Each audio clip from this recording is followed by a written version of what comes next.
Hello and welcome to Btekt. Here we have the Mi Mix 3 5G, nicely packaged away in this luxurious black box with the gold logo. And inside you get this welcome note. It says, "On the road of exploration, we will constantly invest, constantly strive and constantly break through. We are willing to devote an additional 100% even if we only improve by 1%. Be friends with our users, be the coolest company in the hearts of our users. Legion, innovation for everyone." Which is kind of true because this is the cheapest way to get 5G at the moment. The Mi Mix 3 5G costs from £56 a month on a Vodafone 5G plan. I do need to say a big thank you to Vodafone for helping me out with this video.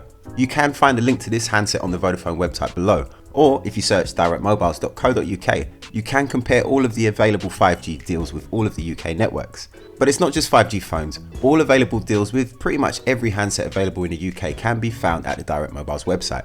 Plus they have over 24 years of award-winning customer service. Check down in the video description below for their link or search directmobiles.co.uk. So as you know, the Mi Mix 3 isn't really a new phone.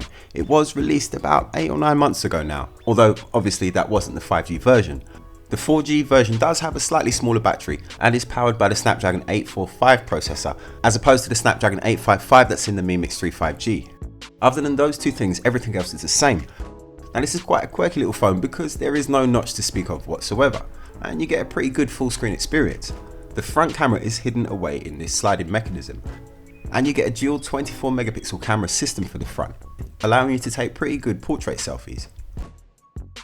Overall, it's a pretty well spec'd device. It's a full screen 6.4 inch Super AMOLED display with 1080 by 2340 resolution in a 19.5 by 9 aspect ratio. Along with the Snapdragon 855, there is 6GB of RAM and 128GB of UFS 2.1 storage.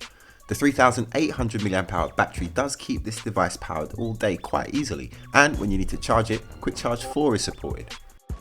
Generally, I think this is a very well performing phone. Yes, it would have been nice if, like Samsung for the 5G version of their flagship, Xiaomi could have beefed it up a little bit more. Maybe an ultra wide angle lens or a couple more gigs of RAM, but still it is nice to have a slightly different design handset on the market.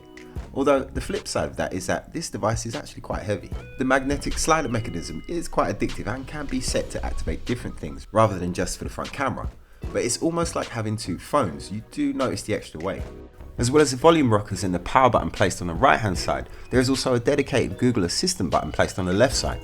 Around the back is a very rapid fingerprint scanner, and the dual camera system consists of two 12 megapixel sensors, large 1.4 micron pixels for the main sensor, with an f1.8 aperture and dual pixel autofocus. The secondary lens is a telephoto. Camera performance from the Mi Mix 3 5G is pretty good. I've not got many real complaints. I think the dynamic range is very good, and I quite like the straightforward and simple software. All the camera modes are placed on the screen at once, so you really can't go wrong with that. There's no ultra wide angle lens, which I was kind of getting used to with these modern flagships. You get pretty good portraits whether you use the front or the rear camera. It does seem to overexpose the background slightly, but the isolation of the subject is very good. I think my biggest gripe with the camera is the colour reproduction. Xiaomi say that the Mi Mix 3 camera is on par with the iPhone XS. And hardware wise, yeah, that's probably true, but the difference is in the colour reproduction. Apple is famous for having great colour science in their cameras, and I find that sometimes with the Mi Mix 3 5G, the colours can seem a little bit unnatural. The video performance is also pretty good. The 1080p video is very smooth, although there is some slight vibrations as you can see when you walk, but it's nothing major. The 4K video has less impressive stabilization. I feel that the color reproduction here is just a little bit off. But I'm not going to spend too much time reviewing the details of the phone because it's not a new device. What we really want to know is how good is it as a 5G handset. At the moment where I live in Croydon, there's no 5G coverage whatsoever. One thing you should really do if you're thinking about buying any 5G device is check the availability maps.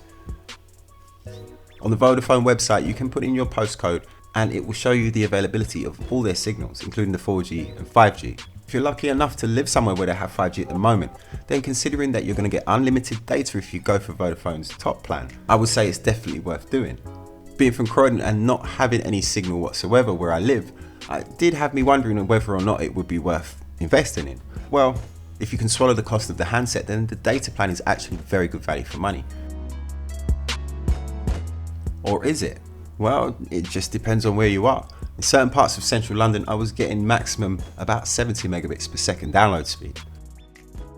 Upload speeds were much better than what you would get on 4G, but is it worth investing in 5G at the moment? Well, this is a really tough question, because for someone like me, I can barely justify it. But then if you think you are getting an unlimited data plan, and the 4G speeds are very good on this phone as well. But how long will it be before I'm able to use 5G in my house?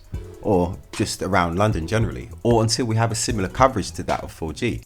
£30 does sound quite reasonable for the plan, but by the time we get full coverage, those plans are probably going to be way cheaper than that. The other thing is, we know potentially what kind of speeds 5G can achieve. In some countries we've seen 2 gigabit per second download speeds, but I didn't see anything near that kind of speed at the moment.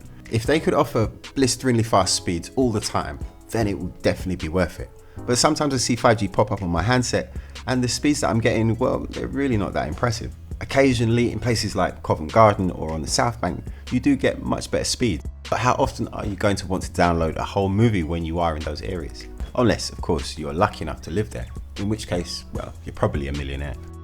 But anyway, that's it from me. I have lots of more videos coming up. I've been off for a little bit, but I'm back. So regular videos coming up soon. Make sure you stay tuned to Btekt, double tap the notifications and smash the like button for me. Lots more on the way.